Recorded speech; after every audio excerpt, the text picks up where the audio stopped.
Hello and welcome to my channel NCERT वाली। तो आज हम हमारे क्लास 6 का हिस्ट्री बुक आवर पास्ट का चैप्टर 1 पढ़ने वाले हैं। हमारे चैप्टर 1 का जो नाम है वो है what, where, how and when. तो ये जो चैप्टर है ना, इसमें बहुत सारा क्वेश्चन है कि कब, कहाँ, कैसे। ठीक है, तो ये सारे क्वेश्चंस का जवाब हम इस चैप्टर में देखेंगे।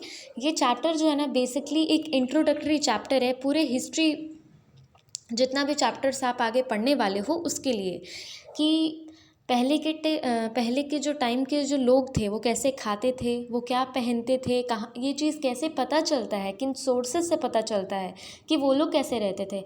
अभी कल के बारे में हम लोगों को जानना है कि कल क्या हुआ था हमारे घर के बगल वाले घर में, तो उनसे कॉल करके पूछ लेंगे। या फिर अगर किसी और स्टेट में कुछ हादसा हो गया तो न्यूज़पेपर, रेडियो, टेलीविज़न, फ़ोन, इतना सारा सोर्स है, राइट। लेकिन अब हम लोग को अगर बहुत साल पहले की बात जाननी है तो उसके बारे में कैसे पता चलता है, तो ये सारे क्वेश्चंस का जवाब हम इस चैप्टर में देखेंगे। So let's start the chapter.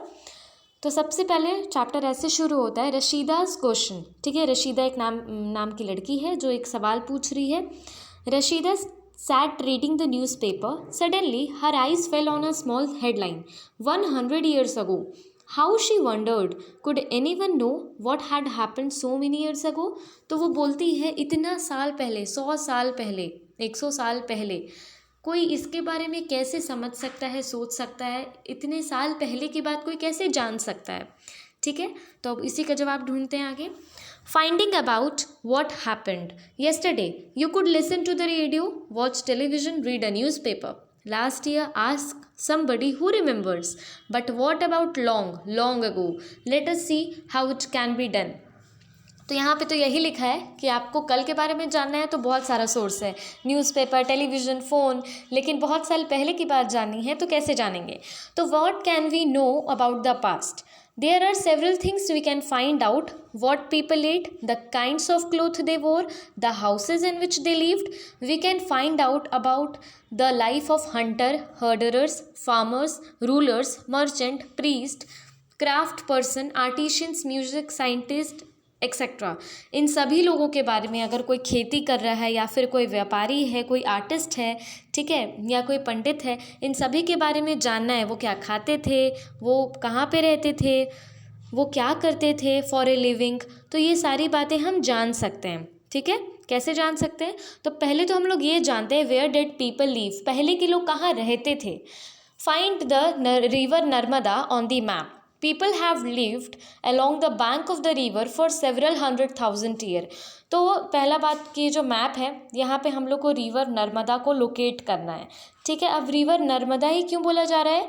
क्योंकि जो रिवर नर्मदा है ना, उसके बगल में लोग अपना पूरा घर बसाते थे पहले के टाइम पे। बहुत पॉपुलेशन रिवर नर्मदा के पास बड़ा हुआ है, वहाँ पे खेती करना हो, वहाँ से अपना सोर्स ऑफ लाइवलीहुड निकालना हो, सब इसी रिवर के बगल में हो, या river Ganga. People have lived along the banks of this river for several 100,000 years. Some of the earliest people who lived here were skilled gatherers, खास करके रहते थे। That is people who gathered their food, जो अपने से अपना खाना इकट्ठा करते थे। पानी है, जहाँ पे रिवर होता है ना, वहाँ का पास का जो सॉइल होता है, मिट्टी होता है, वो बहुत फर्टाइल रहता है। तो वहाँ पे बहुत अच्छा से कुछ भी अगर उगाया जाए तो उग जाता है, चाहे वो फ्रूट हो, चाहे वो फ्लावर हो। तो उस टाइम के जो स्किल्ड गैदरर होते थे, जो रिवर नर्मदा के पास में रहते थे, वो बहुत सारा अपना फूड वहाँ से गैदर करते थे। ठीक है, फिर उनको पता था कि वेल्थ ऑफ द प्लांट्स के बारे में, कि ये जो रिवर नर्मदा है उसके अगल बगल या दूर दूर में जितने भी प्लांट्स हैं, उससे हम लोग को कितना ज़्यादा फ़ायदा हो सकता है, जो फॉरेस्ट है उससे कितना फ़ायदा हो सकता है। वो लोग रूट्स को कलेक्ट करते थे, फ्रूट्स को कलेक्ट करते थे खाने के लिए, और जो भी चीज़ फॉरेस्ट में उनको लगता था कि उनके काम आ सकता है, ठीक है, उनका पेट भर सकता है उससे, तो वो उसको कलेक्ट करते थे। तो स्किल्ड गैदरर्स रहते थे रिवर्स के पास। ठीक है, और ये एनिमल्स को भी हंट करते थे, ऐसा नहीं थे कि ये बस वेजिटेरियन थे, एनिमल्स को भी हंट करते थे। नाउ सुलेमान और किरथार हिल जो है ना, टू द नॉर्थ वेस्ट में, नॉर्थ वेस्ट में मतलब कि यहाँ सुलेमान और किरथार हिल जो है यहाँ पे नॉर्थ वेस्ट जगह है, ये नॉर्थ ऊपर और यहाँ पे वेस्ट। तो यहाँ पे सबसे पहले वीट और बार्ली उगाया गया था, वीट और बार्ली उगाया गया था। ये एज अ नोट पॉइंट आप लिख सकते हो अपने कॉपी में कि वीट और बार्ली सबसे पहले सुलेमान और कारथेज हिल्स में ग्रो किया गया था। फिर उसके बाद जो वहाँ लोग रहते थे वो रियरिंग करते थे, शिप, गोट, केटल, ये लोग को अपना मतलब सोर्स ऑफ लाइवलीहुड बना लिए थे, ये कह सकते हैं हम लोग, है कि नहीं। फिर उसके बाद आगे चलते हैं। तो ये हम लोग का मेनली क्वेश्चन का जवाब हुआ कि पहले के लोग क्या करते थे। तो रिवर्स के पास रहते थे, अपना पेट पूजा के लिए अपना इकट्ठा करते थे, चाहे वो फ्रूट हो, फ्लावर हो, रूट्स हो, ठीक है। खास करके रिवर के पास वाला जगह जो होता था ना वो बहुत अच्छा रहता था। तो वहाँ पे तो जो भी रहता था वो बहुत मतलब सब चीज़ उसको मिल जाता था, पानी बगल में मिल जा रहा है, फिर उसके बाद वहाँ पे इतना ज़्यादा अच्छा से फ्रूट्स होता था, सब कुछ, ठीक है। The places where rice was first grown, सबसे पहले राइस कहाँ ग्रो किया गया था, तो नॉर्थ ऑफ विंध्या में, मतलब northern part of the India जो है ना वहाँ पे सबसे पहले चावल उगाया गया था। अब वीट बार्ली कहाँ पे, तो किरथार और सुलेमानी हिल्स पे, ठीक है। नाउ अब जो इंडस है और उसका जो ट्रिब्यूटरीज़ है वो तो स्मॉलर रिवर्स हैं that flow into a large river, ठीक है। जो इंडस हैं और उसके जो स्मॉल ट्रिब्यूटरीज़ हैं वो एक बड़े से रिवर में जाके अपने आप को मतलब डाल देते हैं एक तरह से, ठीक है। और तो और हम लोग ये भी जानें कि सम ऑफ द अर्लीस्ट सिटीज़ जो हैं फ्लरिश करते हैं on the bank of these rivers, मतलब हम बोले ना कि इंडस रिवर हो गया या नर्मदा रिवर हो गया, तो यहाँ पे बहुत सा जो सिटी है वो फ्लरिश किया है। जैसे कि इंडस नदी के पास हम लोग पढ़े भी हैं या पढ़ेंगे आगे और भी ज़्यादा, हड़प्पा, मोहनजोदाड़ो, ये दो सिटी है हड़प्पन सिविलाइजेशन का। हड़प्पा और मोहनजोदाड़ो जो है ये दो सिटी है जो कि इंडस नदी के पास ही मतलब ये सिटी पूरा डेवलप हुआ है या फिर बना है, ठीक है, ग्रो किया है, ठीक है। फिर उसके बाद cities developed on the banks of the Ganga and its tributaries and along the sea coast, Ganga river के भी पास बहुत सारा सिटी डेवलप हुआ है। यहाँ पे बहुत आराम से पॉपुलेशन ग्रो कर जाता है क्योंकि यहाँ पे सभी इंतज़ाम बहुत अच्छा से पाया जाता है नियर द रिवर। अब उसके बाद in the ancient times the area along these rivers to the south of the Ganga was known as Magadh, now lying in the state of Bihar. तो जो रिवर गंगा है, ठीक है, जो गंगा है उनके जो साउथ में जो जगह है उसको हम लोग मगध कहते थे, जो कि अब ये मगध वाला पार्ट जो है अब वो बिहार में है, ठीक है। इट्स रूलर्स, जो मगध थे ना, मगध डायनेस्टी भी हुआ करती थी, तो मगध के जो रूलर थे वो बहुत पावरफुल हुआ करते थे मगध के जगह के, ठीक है। अब kingdom were set up in the other parts of the country as well, throughout the people travelled from one part to the another of the subcontinent, लोग तो एक जगह से दूसरा जगह पूरा ट्रैवल करते थे पहले के टाइम पे। The hills and high mountains including the Himalaya, desert, river, seas made journeys dangerous and times but not impossible.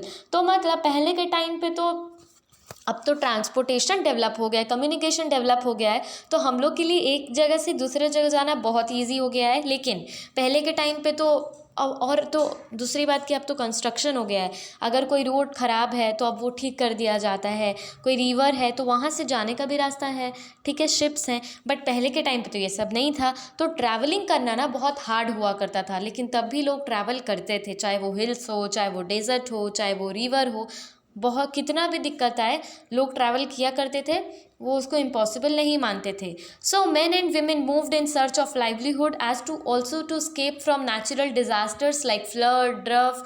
तो मतलब कभी कभी तो बाढ़ आ जाता था, सूखा पड़ जाता था, तो भी लोग एक जगह को छोड़ के दूसरी जगह चले जाते थे।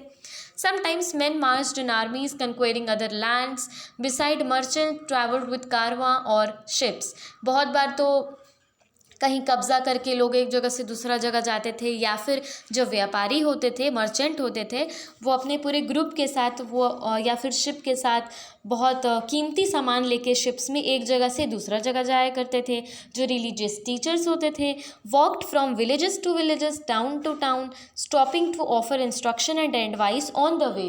फिर उसके बाद जो प्रिस्ट लोग होते थे, पंडित हो गए या कोई भी रिलीजियस टीचर हो गए किसी भी रिलीजन के, वो एक जगह से दूसरा जगह जाते थे धर्म प्रचार जिसको बोलते हैं, धर्म से रिलेटेड कोई बात सिखाने के लिए अलग अलग जाके। तो मतलब लोग इधर से उधर ट्रैवलिंग किया करते थे। ये बहुत मुश्किल था उस टाइम पे तो और ज़्यादा, क्योंकि कुछ डेवलपमेंट नहीं हुआ था, लेकिन तब भी लोग करते थे। Okay, now finally some people perhaps travel driven by a spirit of adventure, wanting to discover new and exciting places. All this lead to the sharing of ideas between people. तो पहले के टाइम पे तो लोग जो थे ना वो एडवेंचर के भी खोज में इधर से उधर ट्रैवल किया करते थे। जैसे आज के टाइम पे लोग ट्रैकिंग करते हैं, चाहे वो फॉरेस्ट हो, कैसा भी इलाका हो, लोग चाहते हैं कि हम ग्रुप में जाएं, साथ में कोई एडवेंचरस जगह जाएं, कुछ एडवेंचर करें। तो ऐसे ही पहले के भी जो लोग थे ना, वो मतलब माउंटेन हो, हिल हो, डेजर्ट हो, रिवर हो, कुछ भी हो, लोग चाहते थे कि हम ग्रुप में जाएं, थोड़ा एडवेंचर करें। तो ऐसे क्या होता था कि जो अलग अलग लोग मिलते थे वो अपना व्यू शेयर करते थे, आइडियाज़ शेयर करते थे।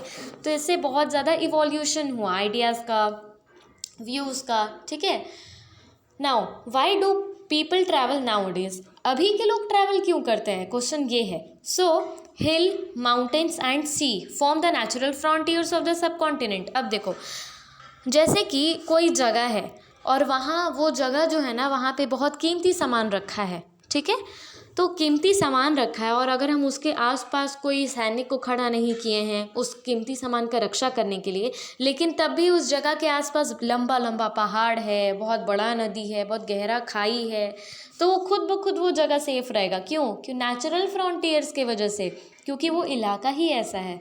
तो लाइकवाइज यहाँ पे यही लिखा है कि जो हिल है, जो माउंटेन है, जो सीज़ है, वो एक तरह के नेचुरल फ्रंटियर्स हैं हमारे सब कॉन्टिनेंट के। जैसे कि जो हमारा इंडिया है वो उसको कौन प्रोटेक्ट करता है? सबसे पहले तो हिमालय ही प्रोटेक्ट करता है। इतना लंबा लंबा सोचो पहाड़ है, माउंटेन है, उसकी वजह से बहुत लोग तो आ ही नहीं पाते हैं इंडिया।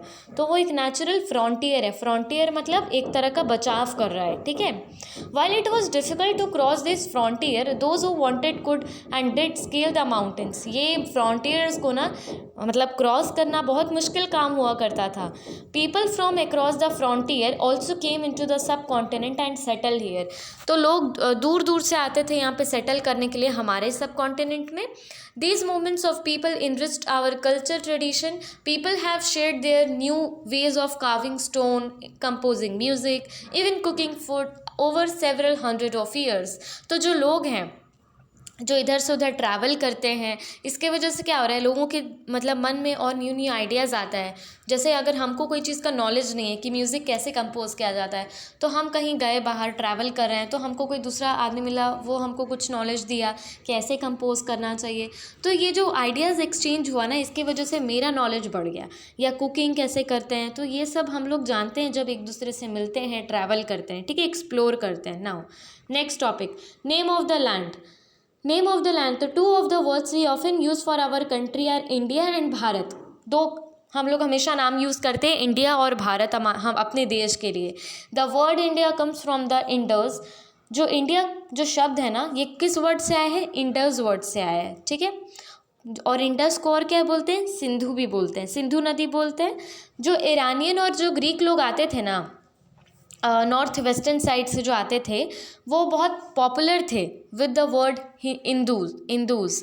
इंडस से बहुत ज़्यादा पॉपुलर थे, कॉल्ड इट द हिंदूज और द इंडोज। तो वो ये इंडस को ना हिंदोस कभी कभी कह देते थे और कभी कभी इंडोस कह देते थे।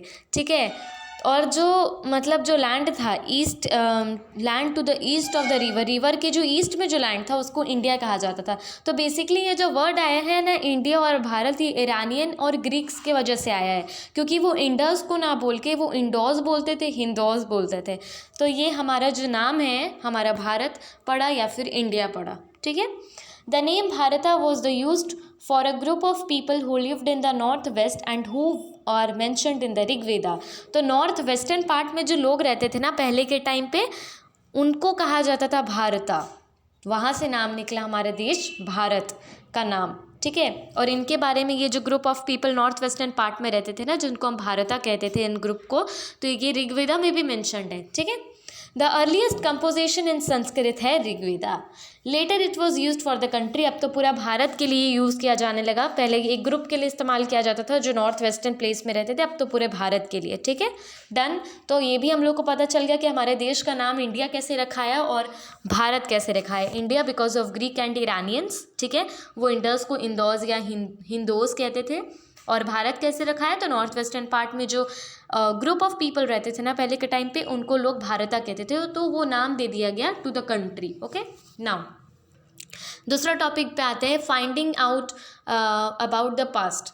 There are several ways of finding out about the past. One is to search for and read books that were written long ago. एक तो तरीका है ना पहले के टाइम पे के बारे में पढ़ने का कि कोई बुक खोलो, पढ़ लो, समझ लो, अच्छा पहले के टाइम पे ये हुआ था। These are called manuscript because they were written by hand. This comes from the Latin word manu meaning hand. Manuscript एक वर्ड है, ठीक है, जिसका मतलब हैंड रिटन होता है। मैन्यू का मतलब ही होता है हैंड रिटन, हैंड, मैन्यू मतलब हैंड होता है। तो मैन्यूस्क्रिप्ट हम जब बोलते हैं ना तो आपके दिमाग में हाथ आना चाहिए, हाथ का पिक्चर याद कर लो दिमाग में। तो मैन्यूस्क्रिप्ट मतलब हाथ से लिखा हुआ जो भी चीज़ है ना, दैट इज़ मैन्यूस्क्रिप्ट, ठीक है। अभी फ़ोटो भी दिखाएंगे, जैसे कि ये देखो, ये है अभी जो नीचे ये पिक्चर दिख रहा है, ये मैन्यूस्क्रिप्ट है। क्या है? मैन्यूस्क्रिप्ट है, क्योंकि ये हाथ से लिखा गया है। ये हम लोग को पहले के टाइम से हम लोग एक्सकेवेट किए हैं, हाथ से लिखा हुआ ये मिला, इसलिए हम लोग उसको मैन्यूस्क्रिप्ट बोलते हैं। मैन्यू का मतलब क्या होता है? हैंड होता है। नाउ ये जो मैन्यूस्क्रिप्ट रहता था वो किसके ऊपर लिखा रहता था? क्योंकि पहले के टाइम पे तो पेज वेज का ज़माना नहीं था, तो वो किसके ऊपर लिखा जाता था? तो चाहे तो पाल्म लीफ के ऊपर लिखा जाता था, या फिर एक बहुत स्पेशल ट्री होता था जो सिर्फ हिमालयाज़ में उगता था, उसका जो बार्क होता था ना, बार्क जो ब्राउन कलर का होता है नीचे वो, तो उसके बिर्च को, ठीक है, तो उस खास पेड़ के बार्क को हम लोग बिर्च कहते थे, उसके ऊपर लोग लिखते थे हाथ से, and that was called manuscript, ठीक है। Over the year many manuscript were eaten away by. अब देखो, with the passage of time हर चीज़ पुराना होता है, तो ये जो हाथ से लिखा हुआ जो चीज़ लिखा जाता था, कभी पाल्म लीव्स पे या कभी बिर्च पे लिखा जाता था, तो ये भी पुराना हो जाता था। कैसे? कोई इंसेक्ट खा लेते थे, या फिर अब कभी आंधी तूफान आया तो बहुत मतलब डैमेज हो जाता था। But many have survived. But ऐसा नहीं है कि सब कुछ पहले का जो भी मैन्यूस्क्रिप्ट है वो नष्ट हो चुका है, बहुत कुछ तो सर्वाइव किया है। Often preserved in temples and monasteries में भी हम लोग को बहुत कुछ मिला है, ठीक है। These books dealt with all kinds of subjects, religious belief, practices, the life of the king, medicine, science। ये जो मैन्यूस्क्रिप्ट मिला है ना, जो हाथ से लिखा हुआ हम लोग को जो भी इंफॉर्मेशन पहले के बारे में मिला है, इसमें हम लोग को बहुत सारा इन्फॉर्मेशन मिलता है कि किंग के बारे में, उस टाइम के किंग कैसे होते थे, मेडिसिन्स के बारे में, पहले क्या औषधि यूज़ किया जाता था, या फिर पहले का साइंस कैसा था, क्या लॉजिक थे पहले के साइंस के, बहुत कुछ लिखा हुआ है इस मैन्यूस्क्रिप्ट में। Beside there were epic, poem, plays, ये सब भी है यहाँ पे, कोई स्टोरी है, पोएम भी है, प्लेज भी है। Many of these were written in Sanskrit. कुछ तो संस्कृत में लिखा हुआ है, आधा से ज़्यादा चीज़ मैन्यूस्क्रिप्ट जो भी मिला है हाथ से लिखा हुआ संस्कृत में लिखा हुआ है, और बाकी सब प्राकृत लैंग्वेज में। वहाँ उस टाइम पहले के टाइम पे ना प्राकृत लैंग्वेज लोग यूज़ करते थे, आधा से ज़्यादा लोग, ऑर्डिनरी पीपल। और कुछ मैन्यूस्क्रिप्ट हम लोग को तमिल लैंग्वेज में भी मिला है, तो कुछ संस्कृत, कुछ तमिल और कुछ Prakrit. Okay, now we can also study inscription. अब हम लोग इंस्क्रिप्शंस को भी पढ़ सकते हैं, राइट। इंस्क्रिप्शन क्या होता है आप जानते हैं? These are writings on relatively hard surfaces such as stone, metal. अब देखो इंस्क्रिप्शंस क्या होता है, ये जो सिल्वर कलर का है ना, ये है हमारा इंस्क्रिप्शन का एग्जाम्पल। इंस्क्रिप्शन जो कि हार्ड सरफेस पे लिखा जाए, इनग्रेव किया जाए, मतलब कि इनग्रेव किया जाए मतलब एकदम गाड़ के जो लिखा जाता है ना हार्ड सरफेस पे। कोई पत्थर ले लो, तो कोई पत्थर अगर हम लोग ले लेंगे अपने हाथ में और उसमें कुछ लिखने का कोशिश करेंगे, पेन पेंसिल से तो लिखाएगा नहीं। कुछ हार्ड चीज़ से, मान लो कि कांटे ले लेंगे और एकदम घस के लिखेंगे, तब उसमें स्टोन में कुछ लिखाएगा, राइट। तो इंस्क्रिप्शन ऐसा ही होता है बिल्कुल। हार्ड सरफेस पे अगर कुछ भी लिखा हुआ पहले के टाइम का मिले तो उसे इंस्क्रिप्शन कहा जाता है। ओके, तो यही लिखा है कि जो इंस्क्रिप्शन होता है ना, हम लोग उसको भी पढ़ सकते हैं, उसको भी रीड कर सकते हैं। Sometimes kings got their order inscribed so that people could see, read and obey them. Inscription के फॉर्म में हम लोग को बहुत सारा किंग का ऑर्डर मिलता था उस टाइम के लोगों को। मतलब अगर किंग कोई आदेश जारी किया कि अब से मेरे देश में ये कानून लागू होगा, तो वो क्या करवा दिए, अपने मतलब जो उनके अंडर हैं, किंग के अंडर, उनसे लिखवा दिए एक हार्ड मेटल पे या हार्ड स्टोन पे कि लिख दो, अब से ये लॉ बन गया मेरे देश का, मेरे डायनेस्टी का। तो वो अब सारे लोग पढ़ते थे। तो ऑर्डर ऑफ द किंग हो गया, वो इंस्क्रिप्शन में लिखाया जाता था, ठीक है। फिर उसके बाद There are other kinds of inscription as well where men and women including king and queen recorded what they did. बहुत अब अलग टाइप का भी इंस्क्रिप्शन होता था. कुछ इंस्क्रिप्शन में किंग्स के ऑर्डर लिखे गए हैं जो उस टाइम पे वो पास करते थे. कुछ इंस्क्रिप्शन में किंग्स और क्वींस के बारे में लिखा हुआ है. फॉर एग्जांपल किंग जो था वो कुछ इंस्क्रिप्शंस में रिकॉर्ड रखता था कि वो कितना जगह को जीत लिया है. ठीक है. There were many other things that were made and used in the past. Those who study these objects are called archaeologists. तो मतलब बहुत सारा चीज़ जो है ना यूज़ किया जाता था पास्ट में भी. ठीक है. और इन सब की जो पढ़ाई पढ़ते हैं, इन सब को जो समझते हैं, उनको आर्कियोलॉजिस्ट कहते हैं. who study about the past, about the objects that were used in the past. ठीक है. तो उनको आर्कियोलॉजिस्ट कहते हैं. They study the remains of the building made of stone and brick. वो क्या करते हैं, पहले की बिल्डिंग्स के बारे में पढ़ते हैं जो स्टोन के बने रहते थे या फिर जो ईटा ब्रिक्स के बने रहते थे. पेंटिंग के बारे में पढ़ते हैं, स्कल्पचर के बारे में पढ़ते हैं. They also explore and excavate. ठीक है. वो एक्सप्लोर भी करते हैं, एक्सकेवेट भी करते हैं to find tools, weapon, pot, pans, ornament and coins. वो ये सब भी खोजते हैं, इस पर स्टडी करते हैं. कोई सिक्का मिला पहले के टाइम का तो उसको स्टडी करेंगे कि ये कौन से डायनेस्टी का सिक्का है या फिर ये किस टाइप का मेटल का सिक्का है, सिल्वर है या फिर ये गोल्ड है या फिर ये कॉपर है.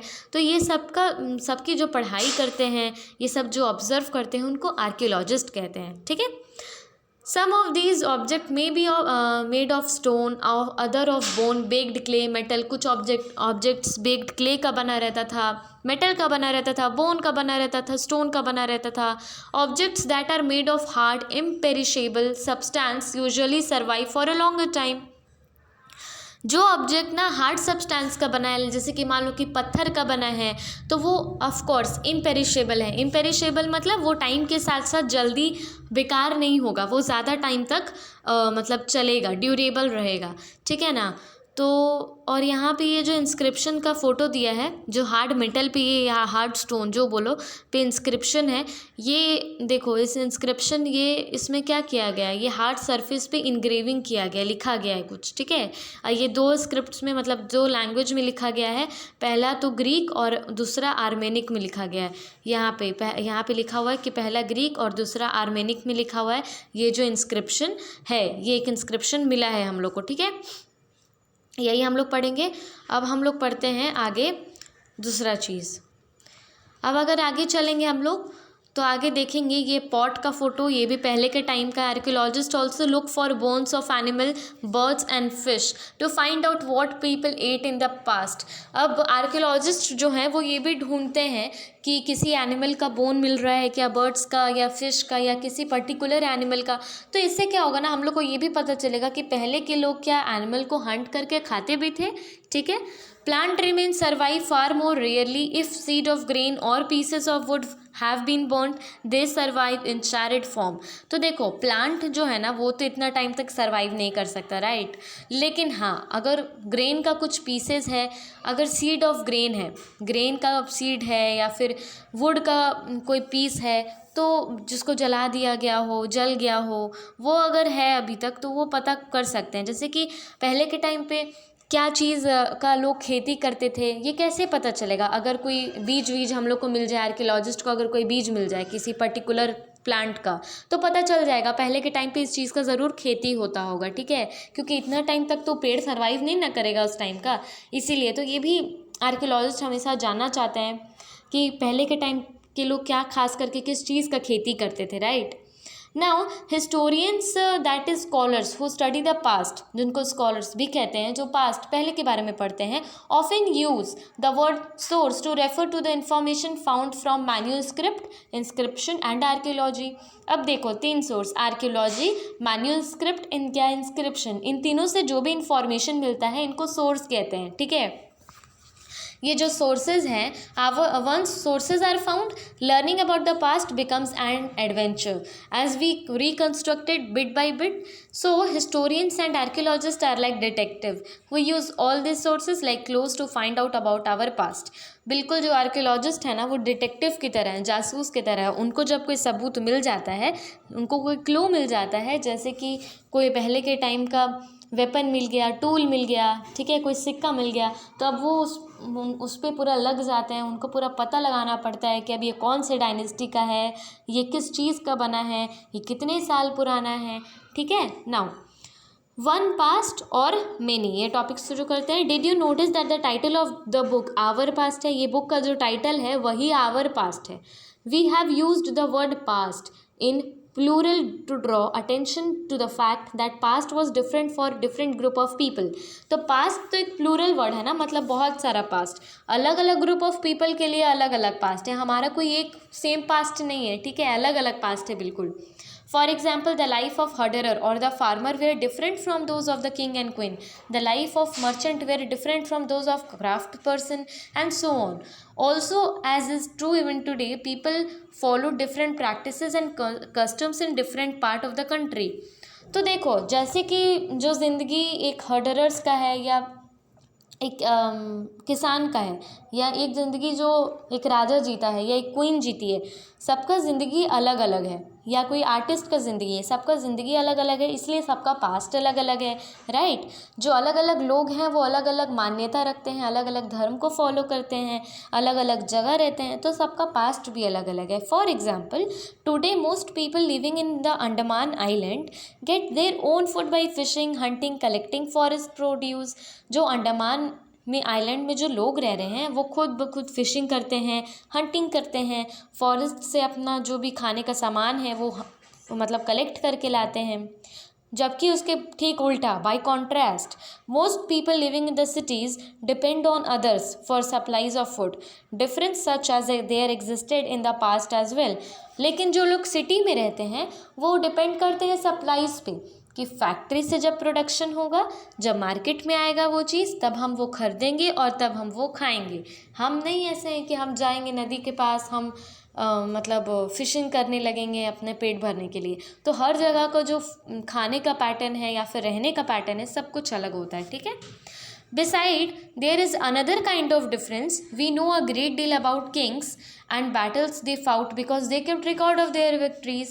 Generally, ordinary people such as hunter, fishing folk, gatherers, farmer or herders did not keep records of what they did.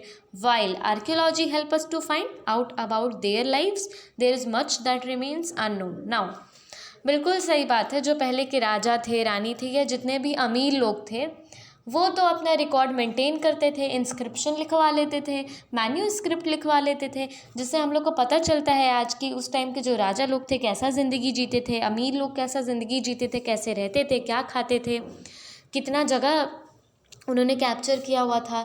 लेकिन जो ऑर्डिनरी पीपल है, मान लो कि जो राजा की प्रजा थी, उनके बारे में हम लोग को कुछ खास पता नहीं चलता है कि उनकी प्रजा कैसे रहती थी, क्या खाती थी, क्योंकि वो लोग का तो कोई रिकॉर्ड हम लोग को मिला ही नहीं है, राइट। तो यही इस पैरा में लिखा हुआ है।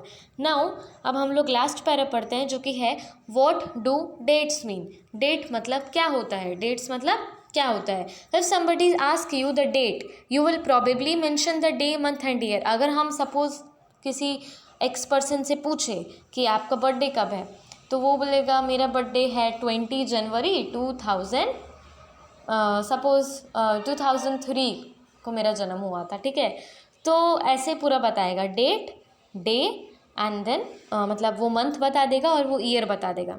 नाउ 2000 सो ऑन, मतलब 2000 ही है ना, हम लोग बोलते हैं 2014 या 2015 जो भी है, एंड समथिंग।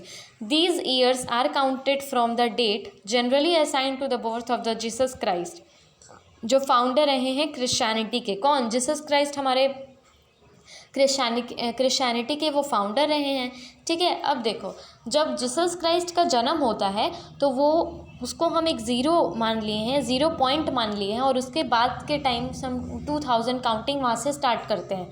अब उसके आगे से हम लोग जब काउंटिंग स्टार्ट करें तो 2001, 2002, 2003, सपोज़ अभी 2022 चल रहा है, तो हम ये जो मतलब कि सोचो कि जीसस क्राइस्ट जी के जन्म से लेके अभी तक टोटल 2022 ईयर्स हो चुका है, ठीक है। तो जीसस क्राइस्ट जी का जो जब जन्म हुआ उसके बाद से 2000 का काउंटिंग हम लोग शुरू किए हैं, और उसी हिसाब से हम लोग का कैलेंडर भी चल रहा है। 2000 means 2000 year after the birth of Jesus Christ. All dates before the birth of Christ are counted backward. 2000 के पीछे जितना भी काउंटिंग है वो जीसस क्राइस्ट के जन्म होने के पहले के गिनते हैं, ठीक है। एक जीसस क्राइस्ट जो है ना, हम उनको एक तरह से एक मिड पॉइंट मान लिए हैं, उनके आगे 2000 के बाद काउंट करते हैं, उनके पहले 2000 के पहले। इसको और बेहतर तरीके से हम समझ सकते हैं इस चीज़ से, जैसे कि ये जो है ये व्हाट डू डेट्स मीन। तो इसमें देखिए, जैसे कि हम यहाँ पे क्या लिखे हैं, बीच में हमारा लिखा हुआ है, बीच में हमारा लिखा हुआ है बर्थ ऑफ जीसस क्राइस्ट, ठीक है।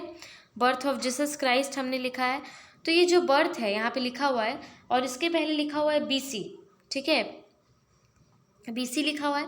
अब BC मतलब क्या होता है, तो BC मतलब क्या होता है, तो यहाँ पे BC का मतलब ये है कि बिफोर क्राइस्ट या बिफोर कॉमन एरा, मतलब जीसस क्राइस्ट के जन्म के पहले के टाइम को हम लोग कहते हैं बिफोर क्राइस्ट या बिफोर कॉमन एरा, और जीसस क्राइस्ट के जन्म के बाद वाले टाइम को हम लोग कह रहे हैं एमो डोमिनो या फिर कॉमन एरा। कॉमन एरा पहले हम लोग ज़्यादा यूज़ करते थे, बिफोर क्राइस्ट बोलते थे जीसस क्राइस्ट के जन्म के पहले के टाइम को, तो लेकिन इसको धर्म से रिलेट करने लगे लोग, इसीलिए अब हम लोग बोलते हैं जीसस क्राइस्ट के जन्म के पहले वाले टाइम को कहते हैं बिफोर कॉमन एरा, और जीसस क्राइस्ट के जन्म के बाद वाले टाइम को हम लोग कहते हैं कॉमन एरा, ठीक है। बहुत सारा अगर कोई चीज़ लिखा रहता है, जैसे कि सपोज 212 लिखा हुआ है और ना ऐसे लिखा रहता है, सपोज AD लिखा हुआ है या फिर CE लिखा हुआ है, तो इसका मतलब क्या है, इसका मतलब कि कॉमन एरा, मतलब जीसस क्राइस्ट के बाद वाले टाइम का ये डेट का बात किया जा रहा है, ठीक है। या फिर इसके ठीक उल्टा क्या मतलब हम लोग कह सकते हैं, इसके ठीक उल्टा ये हो सकता है कि सपोज़ जैसे हम कह रहे हैं कि जीसस क्राइस्ट के जन्म के पहले जो कि है BCE, और यहाँ पे हम लोग लिख देंगे 212, तो इसका मतलब कि हम जीसस क्राइस्ट के जन्म के पहले का बात कर रहे हैं, ठीक है।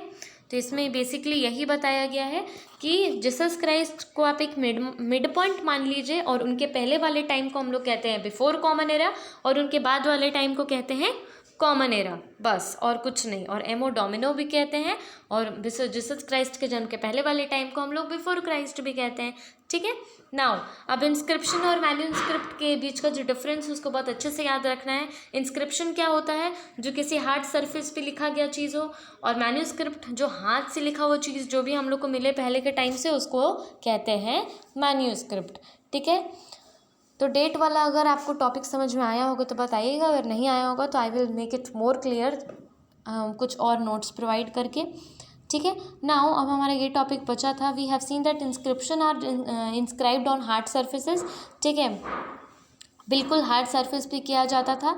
All inscriptions contain both script and languages, हर इंस्क्रिप्शन में कोई ना कोई लैंग्वेजेस होता था, कोई तमिल, कभी संस्कृत या कभी Prakrit. Languages which are used as well as script have changed over time, but with the passage of time सब चीज़ चेंज हो गया, ठीक है। This can be done through a process of known as डिसिफरमेंट।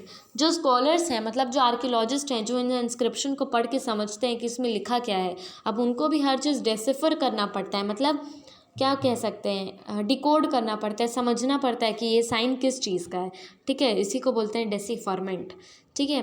One of the most famous stories of decipherment comes from Egypt, a country in North Africa where there were kings and queen about 5000 years ago. Rosetta is a town on the north coast of Egypt, and here an inscribed stone was found which contained inscription in 3 different languages में सोचो inscriptions मिला था, एक तो Greek में और एक 2 other languages में जो कि इजिप्ट का ही था, ठीक है। Scholar who could read Greek figured out that the names of the kings queen were enclosed in a title frame called cartouche. अब देखो, जो ग्रीक के लैंग्वेज में मिला वो तो स्कॉलर समझ गए आराम से कि अच्छा ये ग्रीक लैंग्वेज में ये चीज़ लिखा हुआ है, किंग क्वीन का नाम लिखा हुआ है इस इंस्क्रिप्शन में। बट जो इजिप्ट में लिखा हुआ था ना, वो लोग वो नहीं समझ पा रहे थे, बट धीरे धीरे करके वो लोग डेसिफर किए, मतलब समझने का कोशिश किए, उस साइन का मतलब पहचानने का कोशिश किए, तो उनको पता चला अच्छा अगर एल मतलब अगर इसका मतलब एल है तो एल मतलब लॉयन, ठीक है। As you can see a lion stood for L and a bird for A. तो ऐसे कर करके मतलब वो लोग अब सब कुछ समझने लगे थे कि अगर एल लिखा हुआ है कहीं तो इसका मतलब लॉयन लिखा हुआ है, या ए लिखा हुआ है तो बर्ड लिखा हुआ है। तो मतलब वो लोग धीरे धीरे हर चीज़ को समझने लगे, डेसिफर करने लगे, ठीक है। तो एक लेटर का मतलब समझ जाओ, मतलब वो पूरा चीज़ वही डिपिक्ट करना चाह रहा है। बस यही था हमारा पूरा chapter, what, where, how, when. इसमें ज़्यादा कुछ नहीं है, इसमें बस यही पता लगाना है। और ये जो इंस्क्रिप्शन होता है वो ऐसा दिखता है, देखो हार्ड सरफेस में लिखा गया है, ये चीज़ इंस्क्रिप्शन बोलते हैं। और ये जो मैन्यूस्क्रिप्ट है ये ऐसा होता है, देखो ये लग रहा है ना हाथ से, हैंड रिटन देखने से ही लग रहा है, तो ये है मैन्यूस्क्रिप्ट। मैन्यू मतलब hand. So this was in the chapter 1 जो कि क्लास 6 का है। अगर आपको कोई भी कमी लग रहा है मेरे पढ़ाने में तो मेरे को कमेंट में आप बता सकते हैं, ताकि हम इम्प्रूव कर पाएँ। कोई भी कहीं गलती हुआ है तो वो बताएं। सो थैंक यू, मिलते हैं नेक्स्ट वीडियो में चैप्टर 2 के साथ।